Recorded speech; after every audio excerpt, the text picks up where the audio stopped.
Bwana Yesu asifiwe. Wa Tanzania, watumishi wa Mungu, maaskofu, mitume na manabii, ninawasalimu katika jina la Yesu. Ndugu zangu, mashehe, maimamu, amani iwe kwenu. Mimi naitwa Askofu Dr. Eliasafi Matayo wa kanisa la Pentekoste Motomoto, kanisa ambalo nililichunga liko Boko, Dar es Salaam. Ninaomba ndugu zangu nipate nafasi hii kuongea na taifa la Tanzania na watu wa Tanzania kwa ajili ya nchi yetu njema ambayo Mungu ametupa. Jambo la kwanza nalotaka kusema ni kwamba Tanzania ilikuwepo wakati Mungu anaiumba dunia.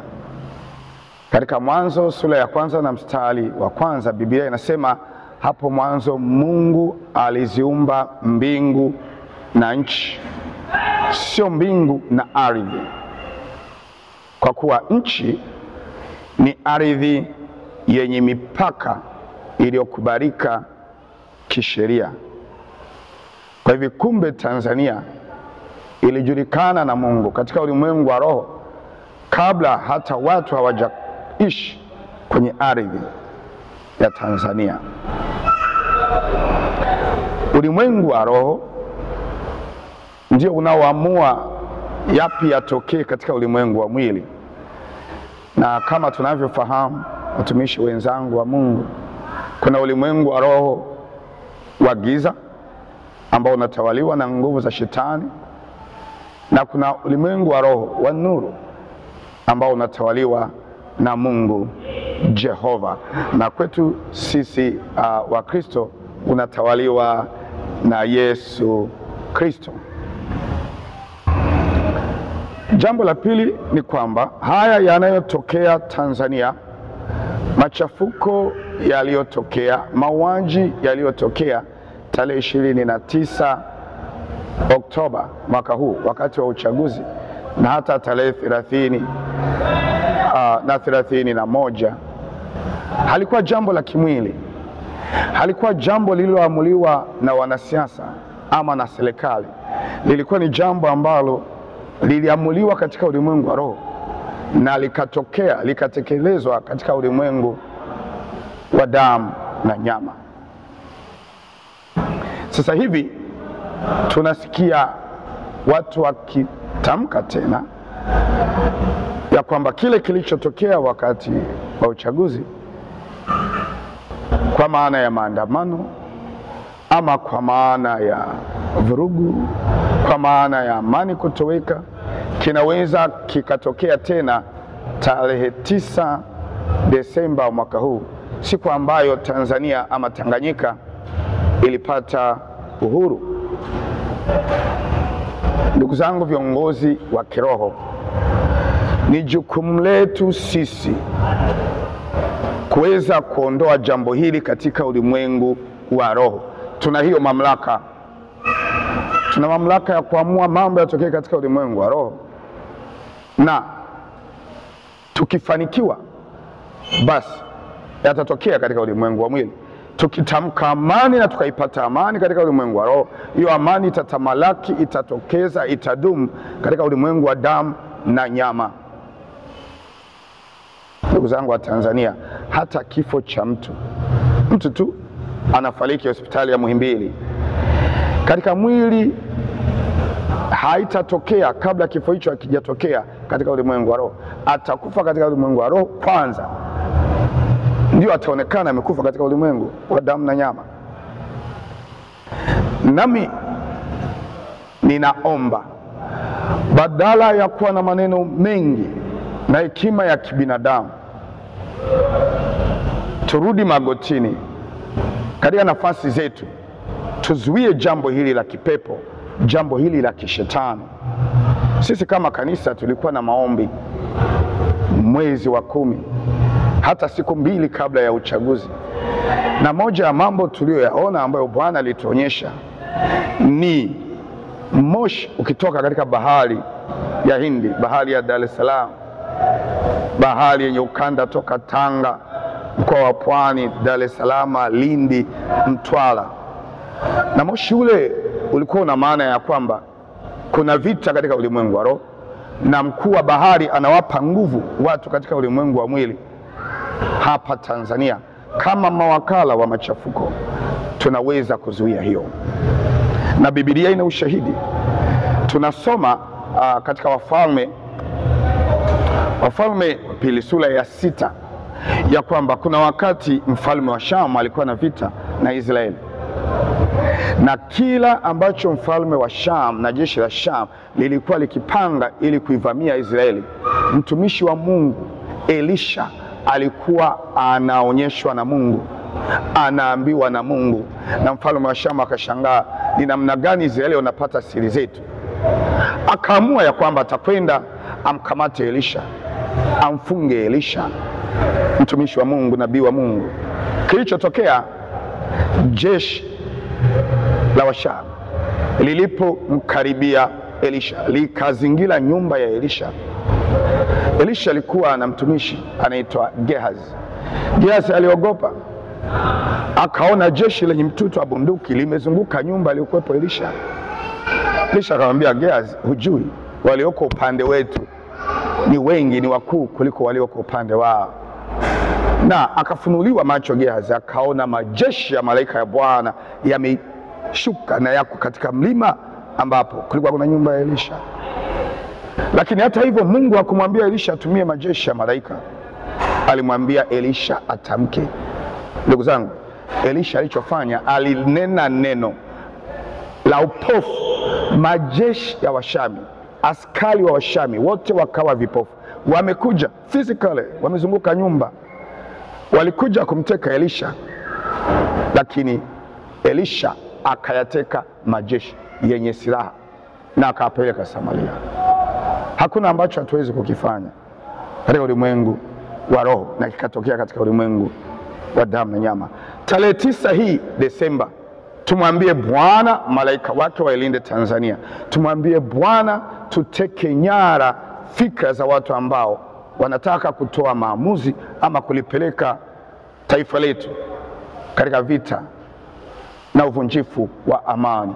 Imeandikwa katika Wakorinto wa pili sura ya 10 mstari wa 3 hata ule wa 5, inasema ingawa tunaenenda katika mwili, hatufanyi vita kwa jinsi ya mwili huu, kwa kuwa silaha za vita vyetu si za mwili, bali zina uwezo katika Mungu hata kuangusha ngome, tukiangusha kila kitu kilichoinuka kijinuacho kinyume na elimu ya Mungu, na tukiteka nyara kila fikra zipate kumtii Yesu Kristo.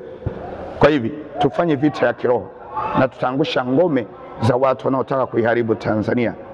Tunaweza tukateka nyara fikra za Rais wa Jamhuri ya Muungano wa Tanzania, fikra za viongozi wa vyama vya siasa, fikra za JP, fikra za CDF, kwamba zipate kumtii Yesu Kristo.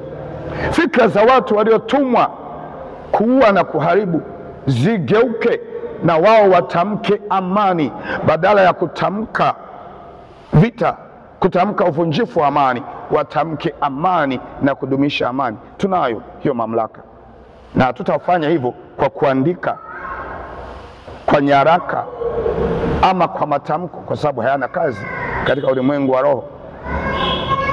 IGP, CDF, mkuu wa wilaya, mkuu wa mkoa wana amri katika ulimwengu wa damu na nyama, lakini sisi viongozi wa kiroho tuna amri kubwa katika ulimwengu wa roho. Nami nataka niwaambie kwa nini ilipangwa tarehe 29 Oktoba, siku ya uchaguzi, na kwa nini sasa wanaongelea tarehe 9 Desemba, siku ya uhuru. Ndugu zangu wa Tanzania, hizi ni tarehe ama ni siku ambazo katika ulimwengu wa roho mabadiliko yanatokea. Tarehe 29 Oktoba ilikuwa ni mabadiliko ya uongozi, Biblia inasema katika Warumi 13 ya kwamba kila mamlaka inatoka kwa Mungu. Hata tukipiga kula, lakini kila mamlaka inatoka kwa Mungu. 29 Oktoba ilikuwa katika ulimwengu wa roho, ni wakati wa mabadiliko. Ndio maana kilitokea kilichotokea, kwa sababu kuzimu ilikuwa inakwenda kinyume na kusudi la Mungu. Na tarehe 9 Desemba ni siku ambayo tunakumbuka kupata uhuru. Mwaka 1961 ni siku ambayo kulikuwa kuna mabadiliko katika ulimwengu wa roho, na likazaliwa taifa linaitwa taifa la Tanzania. Na tarehe 9 hii mwezi wa 12 katika ulimwengu wa roho kuna watu wanataka kitu kibaya kitokee. Unajua Tanzania tulipata uhuru bila kumwaga damu.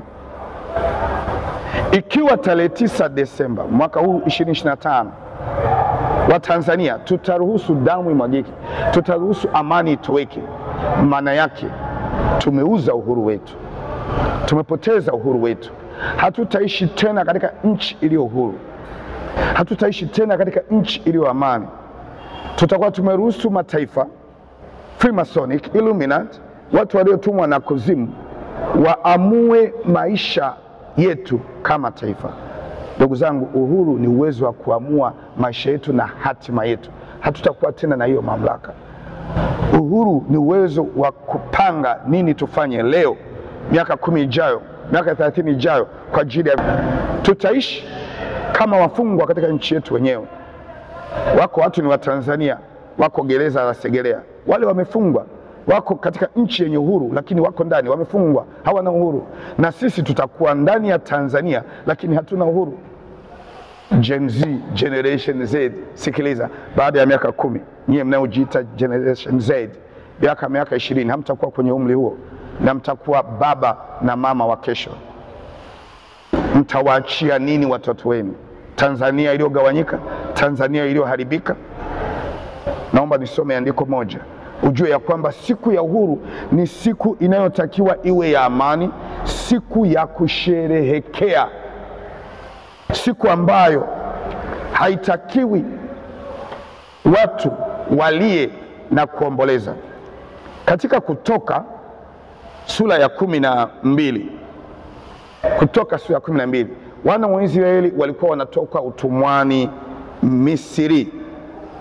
Walikuwa wanatoka Misri.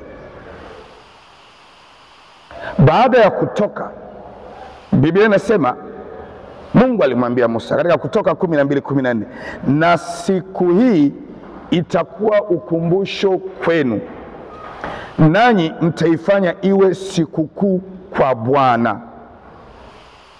Mtaifanya iwe sikukuu katika vizazi vyenu vyote kwa amri ya milele.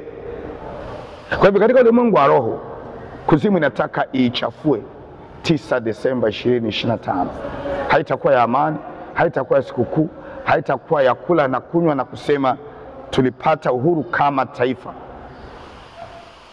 Na kuzimu inataka kinyume chake kiwe, tusiwe tena na uhuru. Nimesikia hata kuna watu wanasema basi badala ya tarehe 9 tufanye siku ya tarehe 25 Desemba, siku ambayo Wakristo wanakumbuka kuzaliwa kwa Yesu Kristo.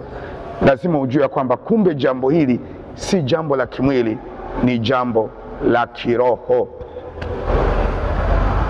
Ndugu zangu, jambo jingine nalotaka niwaambie viongozi wenzangu wa kiroho ni lile ambalo Mtume Paulo alimwandikia mchungaji kijana.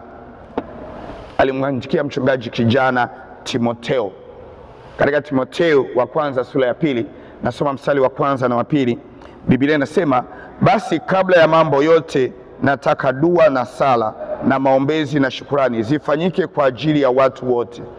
Mstari wa 2 unasema, kwa ajili ya wafalme na watu wote wenye mamlaka, tuishi maisha ya utulivu na amani. Wafalme maana yake ni wakuu wa nchi, rais ama marais. Wenye mamlaka ni kama mawaziri, wakuu wa mikoa, wakuu wa wilaya, IGP, CDF, viongozi wa vyama vya siasa. Mungu anatuagiza, ni agizo kutoka kwa Jehova, tufanye dua, tuombe kwa ajili ya rais, tuombe kwa ajili ya IGP, tuombe kwa ajili ya viongozi wa vyama vya siasa, tuombe kwa ajili ya wakuu wa mikoa, wakuu wa wilaya. Kwa nini? Biblia inasema ili tuishi kwa utulivu na amani. Kumbe jambo la amani ni jambo la kiroho, ni jambo la mitume na manabii, jambo la mashehe, jambo la maimamu, jambo la sisi maaskofu. Kwa nini? Tukiomba kwa ajili ya rais, anapata ufahamu, anapata hekima ya Mungu, ataamua vizuri, ataongoza vizuri. Wakuu wa wilaya, CDF, wataamua vizuri, watatenda haki. Ndugu zangu, haki yoyote inatoka kwa Mungu. Ni kweli Tanzania tunahitaji katiba mpya, na mimi naomba kama ambavyo Rais Dr. Samia Suluhu Hassan ameahidi ya kwamba katika kipindi chake hiki tutapata katiba mpya, na iwe hivyo kwa jina la Yesu. Lakini hakika nawaambia ndugu zangu wa Tanzania, haki inatoka kwa Mungu. Mungu lazima ateke fikra za viongozi wanaotuongoza ili watende haki, kwa kuwa kwa asili wanadamu huwa ni binafsi. Watumishi wa Mungu, tuna kazi ya kufanya. Tunatakiwa tulilete kanisa pamoja, Watanzania kwa moja, tusiwagawe kwa matamko yetu, kwa kuwa Mungu anatuagiza. Hili ni agizo la kuomba kwa ajili ya watawala, kwa ajili ya wafalme. Lakini nataka niseme jambo jingine, ya kwamba sasa hivi watu wengi wamepigwa upofu. Sasa hivi watu wengi wamechukuliwa ufahamu, na Yesu alilisema hilo katika Luka sura ya 9. Luka sura ya 9 na mstari wa 41. Watanzania tumepigwa upofu, hata hatujui kipi kinachotupasa tutende ili tuishi katika amani na utulivu. Katika Luka sura ya 19 mstari wa 41, Yesu aliililia Yerusalemu. Biblia inasema hivi: alipofika karibu, aliuona mji, akaulilia. Yesu aliulilia mji wa Yerusalemu akisema, light ungalijua hata wewe katika siku hii yapasayo amani. Neno yapasayo amani ni key word, kwamba yapi tutende ili tuwe na amani. Tufanye vurugu, tuandamane na kuuana ndio tutapata amani? La hasha. Mstari wa 43,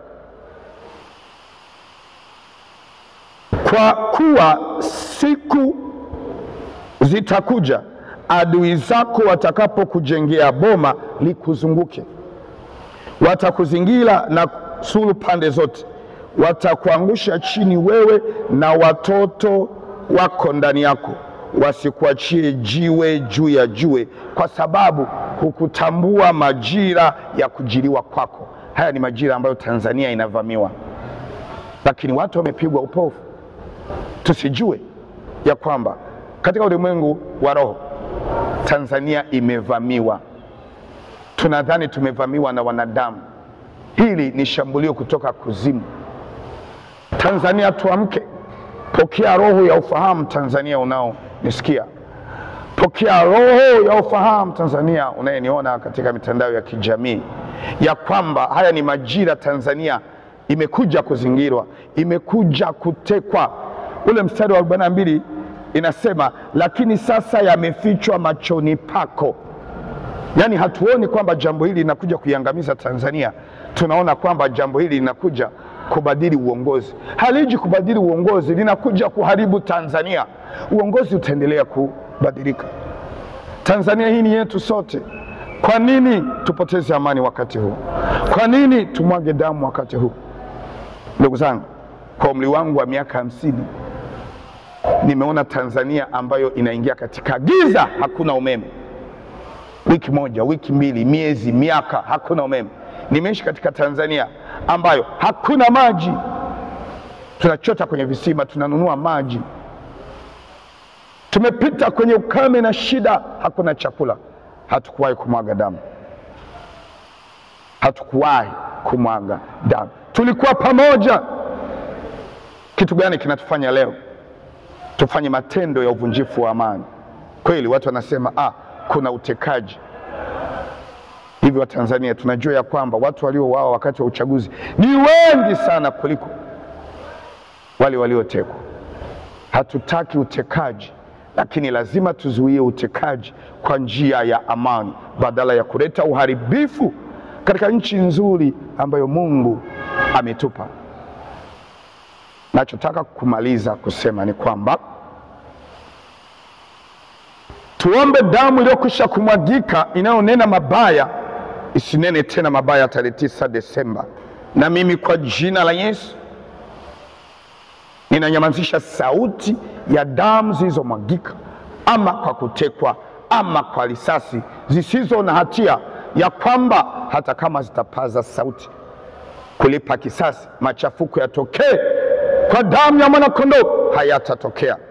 Ndugu zangu, katika ulimwengu wa roho ni damu ya Yesu Kristo inayomwagika, inayonyunyiza, itakayozuia machafuko, itakayoleta amani, itakayowafunga mawakala wa kuzimu na maajenti wa kipepo waliotumwa kuharibu amani ya Tanzania. Damu ya Yesu Kristo ina mamlaka, ina uwezo.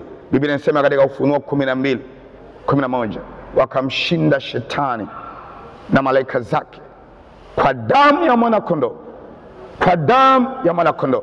Ewe Tanzania, uwe na amani. Kiongozi mwenzangu wa kiroho, tunaitwa viongozi wa kiroho kwa sababu hatuenendi kwa mambo ya mwili, ya kisiasa, ya matamko. Tunaenenda katika roho. Tuingie misikitini kwa dua za misikitini, watu wafanye wanavyomwomba Mungu wao. Na sisi Mungu wetu ni Yesu Kristo, ambaye alikufa msalabani kwa ajili ya dunia nzima na kwa ajili ya Tanzania. Na hii damu ya mwana kondoo, damu ya Yesu Kristo, ina nguvu kuliko Freemason, ina nguvu kuliko wachawi. Yesu ni mfalme katikati ya wafalme. Yeye anawazidi wafalme wote wa dunia hii. Hawana mamlaka ya kuamua kinyume na anachokiamua Yesu. Tunayo mamlaka ya kubadili kila jambo katika Tanzania.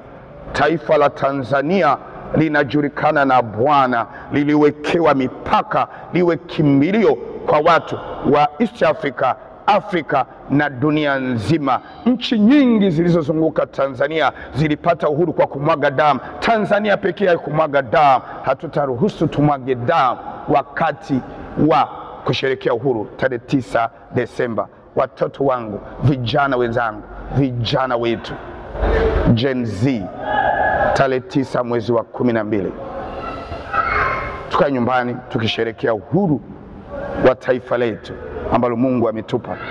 Tusiandamane. Mungu atatupa maisha. Tunachohitaji ni mazingira, tufanye biashara, tupate riziki, tuuze mkaa, tuuze matunda, tuje kwenye minada, tusome shule. Wanafunzi uko kidato cha kwanza umalize kidato cha 4, walioko vyuo vikuu mwaka wa pili umalize mwaka wa 3 ama mwaka wa 4 ama mwaka wa 5, kutokana na degree unayosoma. Na wewe una hatima yako, usiharibu hatima yako. Tunawategemea Gen Z. Biblia inasema, nimewaandikia ninyi vijana kwa kuwa mna nguvu, na neno la Mungu linakaa ndani yenu. Tunawategemea vijana wenye nguvu. Nguvu zipelekwe kwenye uzalishaji mali, kwenye elimu, kwenye kuleta maendeleo, na sio kwenye kuliharibu taifa letu. Upo waraka, ninakwambia, ulioandikwa kuzimu, na wapo mawakala ambao wametumwa na kuzimu katika ulimwengu wa roho kuiharibu Tanzania. Mimi kama kiongozi wa kiroho nimekwisha omba sana hizo nyaraka na waraka zichomwe moto, na waliopewa katika ulimwengu wa damu na nyama kuleta machafuko katika Tanzania, vinywa vyao vifungwe, macho yao yapigwe upofu. Ndugu zangu, Tanzania itadumu. Kwa neno hili, amani iwe kwako Tanzania.